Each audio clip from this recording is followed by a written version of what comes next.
জাপানৰ সম্ৰাট য়ামাটোৰ এজন মন্ত্ৰী আছিল, নাম ইয়ছান।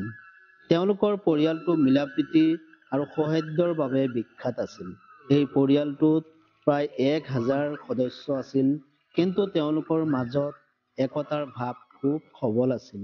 সকলোৱে সদায় একেলগে থাকি একেলগেই আহাৰ গ্ৰহণ কৰিছিল।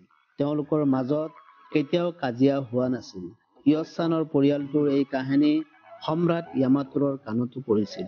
কিন্তু ইমান ডাঙৰ এটা পৰিয়ালত কেতিয়াও একো সংঘাত নোহোৱা কথাটো তেওঁ বিশ্বাস কৰা নাছিল। সেয়ে তাৰ প্ৰমাণ চাবলৈ নিজেই এদিন ইয়ছানৰ ঘৰত উপস্থিত হ'লগৈ। অতিথিৰ আদৰ সৎকাৰ সকলো শেষ হোৱাৰ পিছত সম্ৰাটে মন্ত্ৰীক সুধিলে, মহাশয়, মই শুনিছো আপোনাৰ এই 1000 সদস্য থকা পৰিয়ালটোত কোনো দিনেই কাৰো মাজত কাজিয়া পেচাল হোৱা নাই। ইমান মিল আৰু অটুট সম্বন্ধ আপুনি কেনেকৈ ধৰি ৰাখিছে? ইয়ছানে নিজৰ বৃদ্ধাৱস্থাৰ বাবে বেছি সময় ধৰি কথা কৈ থাকিব নোৱাৰে। গতিকে তেওঁ নিজৰ এজন নাতিক কলম কাগজ আনিবলৈ ইংগিত দিলে। তাৰ পিছত তেওঁ কপা কপা হাতেৰে সেই কাগজত প্ৰায় 100টামান শব্দ লিখি সম্ৰাটলৈ আগবঢ়াই দিলে। সম্ৰাটে কাগজখন পঢ়ি আচৰিত হ'ল।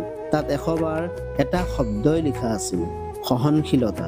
ইয়ছানে ক'লে, সম্ৰাট, মোৰ পৰিয়ালৰ একতাৰ ৰহস্য মাথো এটাই, সেয়া হ'ল সহনশীলতা।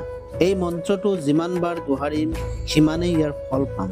বন্ধুসকল, আমাৰ জীৱনবোৰত চালেও আমি দেখা পাম যে আমাৰ পৰিয়ালবোৰৰ মাজত হোৱা কণ্ডলৰ মূল কাৰণো হৈছে সহনশীলতাৰ অভাৱ। আমি প্ৰায়ে সৰু সৰু কথাবোৰত উত্তেজিত হৈ পৰোঁ আৰু নিজৰ ওপৰত নিয়ন্ত্ৰণ হেৰুৱাই দিওঁ। কোনোবাই কিবা এটা ক'বলৈ নাপায়েই আমি উত্তৰ দিবলৈ সাজু থাকোঁ। কাৰোবাৰ পৰা নিজৰ বিষয়ে এষাৰো নেতিবাচক কথা শুনিব নোৱাৰোঁ। যেতিয়া কোনোবাই আমাক কিবা এটা বেয়াকৈ কয় আমি লগে লগে উত্তৰ দিওঁ। কিন্তু এবাৰো 1 মিনিট ধৈৰ্য ধৰি এইটো জানিবলৈ চেষ্টা নকৰোঁ যে আচলতে তেওঁ তেনেকৈ কোৱাৰ আঁৰত কিবা কাৰণ আছে নেকি, নে তেওঁ কিবা সমস্যাত পৰি তেনেকৈ কৈছে। এই স্বভাৱটোৰ বাবে পৰিয়ালৰ কণ্ডল বেছিকৈ হয়।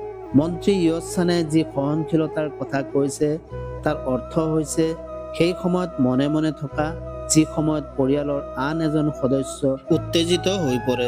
তাৰ অৰ্থ হৈছে সেই সময়ত মনে মনে থকা। এজনৰ খং উঠি থকা সময়খিনিত যদি আনজনে সহনশীলতাৰে কথাখিনি শুনে বা প্ৰত্যুত্তৰ দিয়াৰ সলনি মনে মনে সেই ঠাইৰ পৰা আঁতৰি যায়, তেন্তে কেতিয়াও সেই কাজিয়া বৃদ্ধি নহয়। সহনশীলতাৰ শব্দগত অৰ্থ হৈছে শৰীৰ আৰু মনৰ অনুকূলতা আৰু প্ৰতিকূলতাক সহ্য কৰা।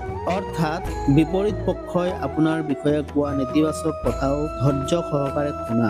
যদি পৰিয়ালত এজনে আনজনৰ কথাবোৰ ধৈৰ্যৰে সম্পূৰ্ণকৈ শুনাৰ ক্ষমতা থাকে, তেন্তে সদস্যসকলৰ মাজত কণ্ডল হোৱাৰ সম্ভাৱনা প্ৰায় নাথাকেই। যেতিয়া কাৰোবাৰ কথা মাজতে কাটি তাৰ প্ৰত্যুত্তৰ দিবলৈ লাগি যোৱা হয়, তেতিয়া তেওঁৰ এনে অনুভৱ হয় যেন তেওঁৰ কথাষাৰ গুৰুত্ব দিয়া নাই, আৰু এনে অৱস্থাত সেই মানুহজনৰ আত্মসন্মান খঙলৈ পৰিৱৰ্তিত হয়। সেইবাবে পৰিয়ালৰ শান্তি বজাই ৰখাৰ একমাত্ৰ উপায় হৈছে প্ৰতিজন সদস্যৰ কথাক মহত্ব দিয়া আৰু সকলোৰে দৃষ্টিভংগী বুজিবলৈ চেষ্টা কৰা। সহনশীলতাৰ অবিহনে এয়া অসম্ভৱ।